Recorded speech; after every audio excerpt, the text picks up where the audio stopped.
If you don't want your brain to be on fire, then we've got to get vegetable oils and seed oils out. For every 2% increase in calories from trans fats, your risk of heart disease is nearly doubled. Healthy fats, very good. Wrong fats, not good. The first thing you could focus on is taking out. Get the bad oils out. Cools the brain on fire off, okay? Your brain, every cell. Healthy fat and the cell membrane. This is the cells that make up your brain. They have fatty acids, fats, cholesterol's wedged in between. Your brain has 60% cholesterol in it. It's got a ton of it. That means no, you can't just stop eating all of it. No, you shouldn't take a statin and lower your cholesterol levels below 150. That's why the side of every statin cholesterol medication has a black box warning that says causes cognitive dysfunction. If it's not a black box, it's at least an FDA warning. Causes cognitive dysfunction. Why? Because it strips the fat out of the brain. So one of the worst medications for long-term brain health is a cholesterol med. I'm not telling you to take them or not take them. I'm saying, has your doctor walked you through the FDA warnings that it increases type 2 diabetes when you're taking it, that the number one cause of heart disease is type 2 diabetes. So you're driving yourself towards heart disease, but you're taking a cholesterol medic. That's complicated. Cognitive decline, cognitive dysfunction, and then muscle stripping, which can create neurological, neuropathy type symptoms or pain. That's some of the top things that this thing does. Okay. So if you're on one of those, I would have that combo, right? I can't tell you to change any of that, but have the combo with them. It's like, wow, is there a better method here? Because we want to take care of the fat in the brain. Now, for the rest of us, not on cholesterol medications, what are we attempting to do? Well, when these fats are healthy and we're eating healthy fats, the brain's got fuel. Brain food would mean that we need healthy fats to fuel it. Now, when they are healthy, your nutrients get into your brain cells, your waste gets out. When we get bad fats around the edges of the cells, then nutrients can't get in and toxins can't get out. So when we eat good fats, the purple layer is good. When we eat bad fats, the purple layer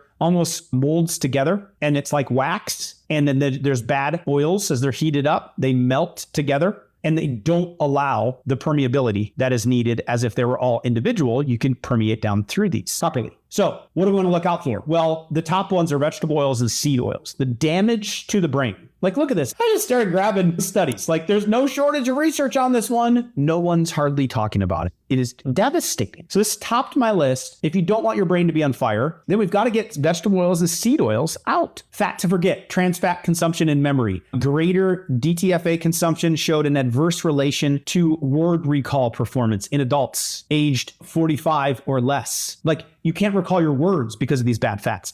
The omega-6 to omega-3 ratio with these omega-6s, this is linoleic acid, this is vegetable oils, right? There's healthy forms of omega-6, but a lot of them are the toxic forms. And so it creates mood disorders in young people, like effective various intake levels of soybean oil on blood glucose and inflammation in the brains. Home use of vegetable oil markers of systemic inflammation, endothelial dysfunction among women. The omega-6 to 3 ratio, too many bad fats, not enough good fats, and dementia and cognitive decline. Big review. Effective canola oil consumption on memory, synapse, and neuropathology in triple mice, this model was, for Alzheimer's disease. So study after study after study after study that we're starting to understand this. That's why you're seeing some of the animal studies first, but we're starting to understand this with humans. Canola, soybean, vegetables, anything high in omega-6s, bad news for the brain. That brain is on fire. For every 2% increase in calories from trans fats, your risk of heart disease is nearly doubled. Big study. Eating too much of the bad fats, wrong fats, healthy fats, very good. Wrong fats, not good, because seed oils, their first seeds are gathered, okay? Soy, corn, cotton, safflower,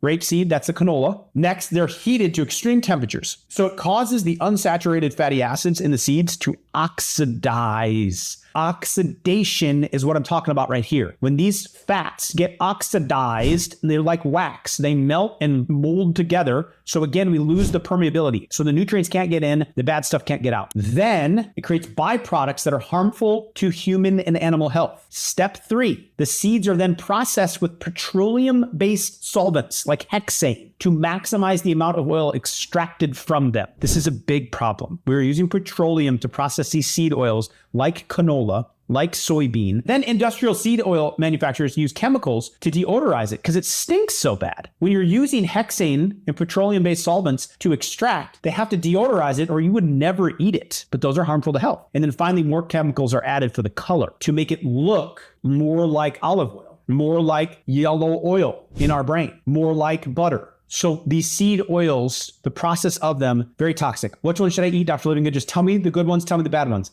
I got you. Here we go. Here's a good, okay, worst. How about that? So good. I like these for brain health. Coconut oil, palm oil, olive oil, ghee, butter, lard, tallow, duck fat, dairy fat, macadamia oil, eggs, meat, and seafood. Healthy fats, good fats, closer to their form the way God made them, okay? So-so ones on the brain. I'm not saying you can't eat these. I'm just saying if we're looking at specifically the makeup of the saturated fats versus your unsaturated fats, what's the unsaturated fat content? We're going to be getting higher here, okay? So sesame, walnut, pecan, almond oil, flaxseed oil. It's got some benefits. You got to be very careful with it that you don't overheat that one though, because it can go rancid really easy. Now, avocado, I like. I'm just saying when it's specifically for brain health, I'm more over here, okay? Nuts and seeds, nut butters. These are all okay, okay? These are all okay. I'm just saying this is the most optimal as far as the form of the fat. These are okay to be eating. These are the ones to avoid, the ones in the red. Canola, corn, cotton, grape, peanut, rice, safflower, soybean, sunflower, wheat germ. Now, sunflower needs to be highlighted because if it's high oleic, there's two types of this. If it's high linoleic, that is these types of oils, the bad ones. If it's high oleic or organic forms of sunflower, we're okay. So just a little disclaimer on that. We decrease these. You can take that step today. What I also try to do then is to increase the omega-3s. Those are your healthy forms, hence the studies that I just showed you. So when you look at the omega-6 to omega-3 ratio, impacts mood disorders, omega-6 to omega-3 ratio, directly tied to dementia or cognitive decline. When you're looking at that, that means lower the amount of the bad fats and increase the good fats, but specifically get extra omega-3s. But the first thing you could focus on is taking out. So let's get the bad oils out. Cools the brain on fire off. Okay, there you go, to be able to walk you through it and help with it.